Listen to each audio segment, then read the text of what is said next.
Normally I don't do unboxings anymore, but for the Gigaset ME I make an exception because there really had something in mind when doing this. We come to the phone a little later, of course, but look, for example, here on the headphones, how nicely presented in that little box. You have the charger, 2 amps, by the way, meaning quick charge, and here you see that it's a Type-C micro USB, meaning you have, like on Apple's Lightning or on the Nexus phones, for example, you can now use this connector upside down. It doesn't matter anymore.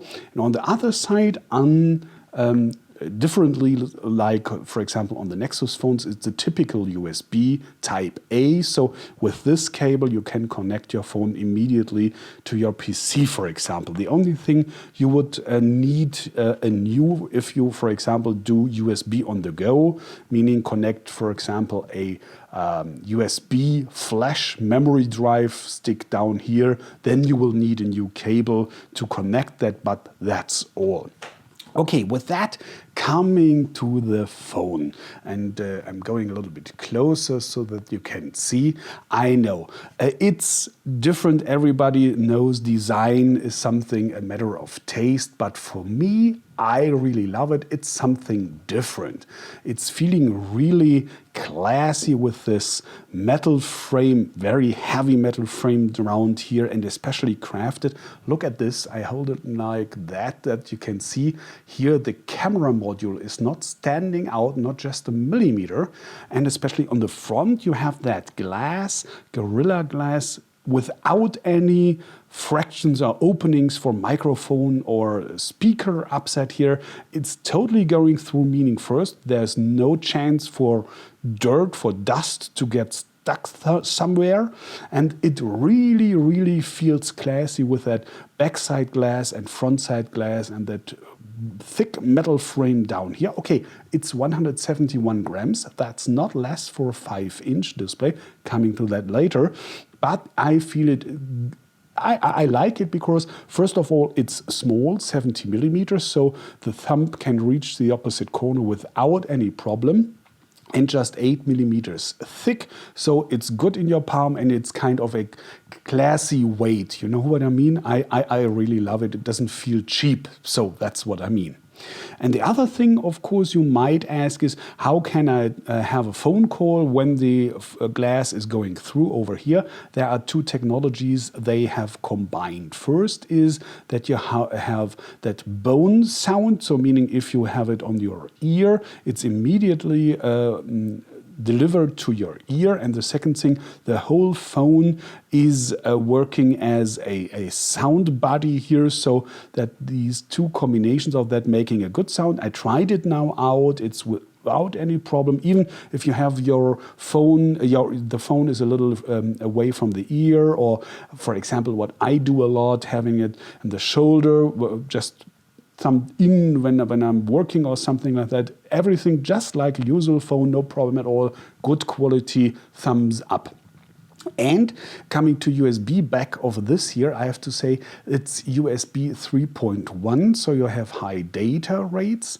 And if you're down here, you're looking on that, it's not stereo, it's just mono. You have that one speaker here. Okay, they're coming a little sound out of that too, but the main sound is coming here.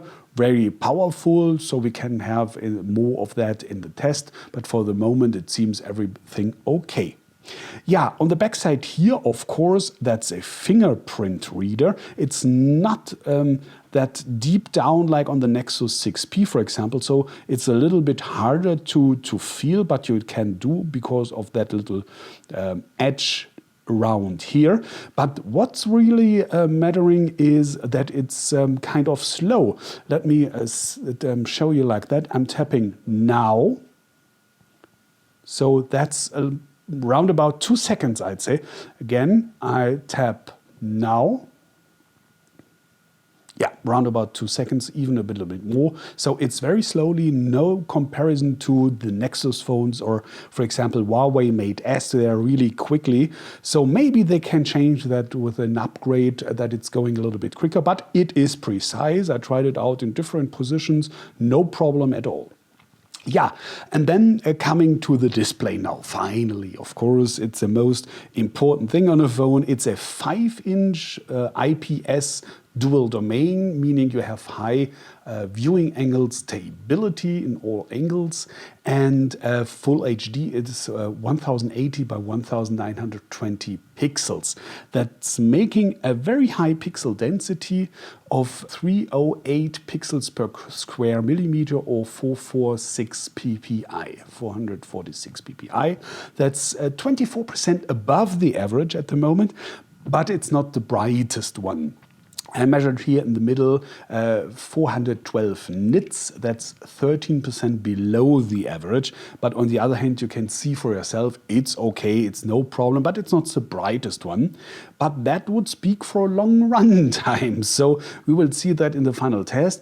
Battery is fixed, built in, you cannot change it by yourself, 3000 milliamps. And if I compare the capacity of the battery, 3000 milliamps, to that 5-inch screen IPS, it's the relation, the ratio is 22% above the average, meaning this together with the kind of low light background lighting here, it might be the result that you will have long run times. I do that in a test again, of course. You see, like always, the tests as a text on my website mobiwatch.net, so you'll see in some days over there, and then I give you all the information about runtime and processor test. Of course, it's a Snapdragon 810, meaning you have 8 cores, 4 with 1.8 and the other 4 with 1.6 gigahertz, 3 GB RAM working memory.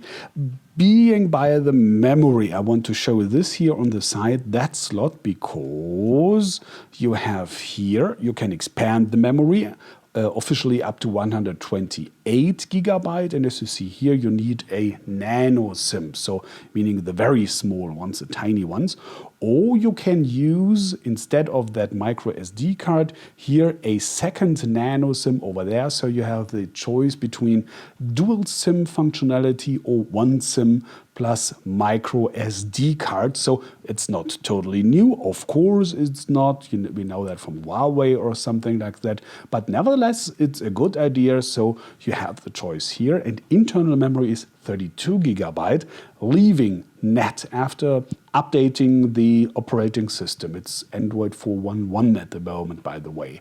And all pre-installed apps, because you cannot remove them normally without any problems, something like that. So you have a net memory space of 20.6 GB. That's the value you should calculate with, 20.6 GB internal memory. So even if you're using dual SIM, I guess that should be enough for most of us, even if you do a little bit of multimedia. By the way, multimedia, on the front side 8 megapixels camera, videos in full HD, and on the back side, here you go, 16 megapixels optical image stabilizer. So I hope for great photo quality and videos, of course.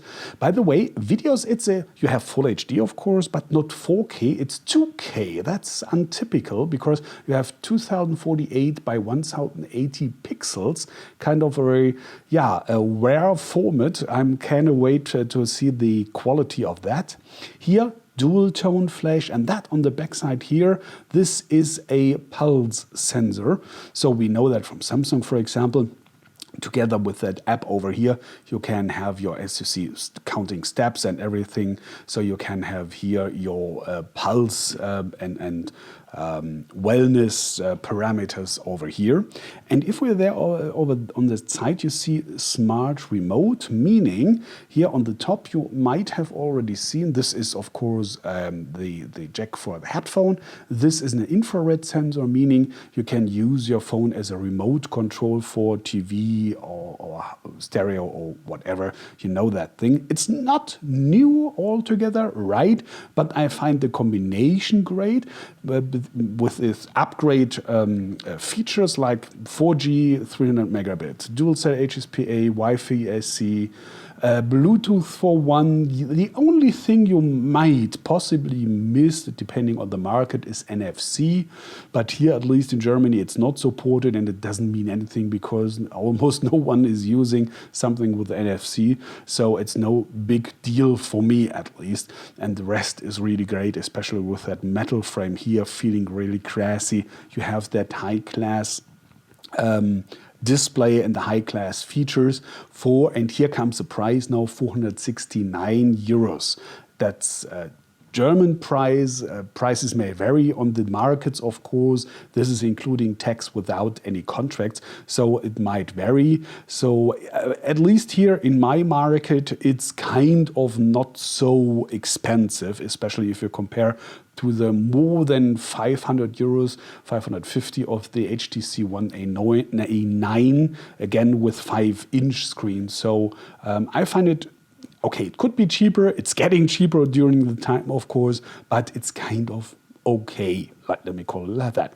Coming to the user interface, you see it's Android, of course, so it's the same functionality and handling like you know it. It looks a little bit different, so you have for here, for example, these shortcuts here, a little bit more, a little bit smaller, like on the vanilla Android. And you see here you do not have any app launcher, but if you miss it, you can, of course, get one of the thousands of free app launchers here in the Play Store. So meaning you have out of the box, like on Huawei again, Emotion UI, all your apps only here on the home screens.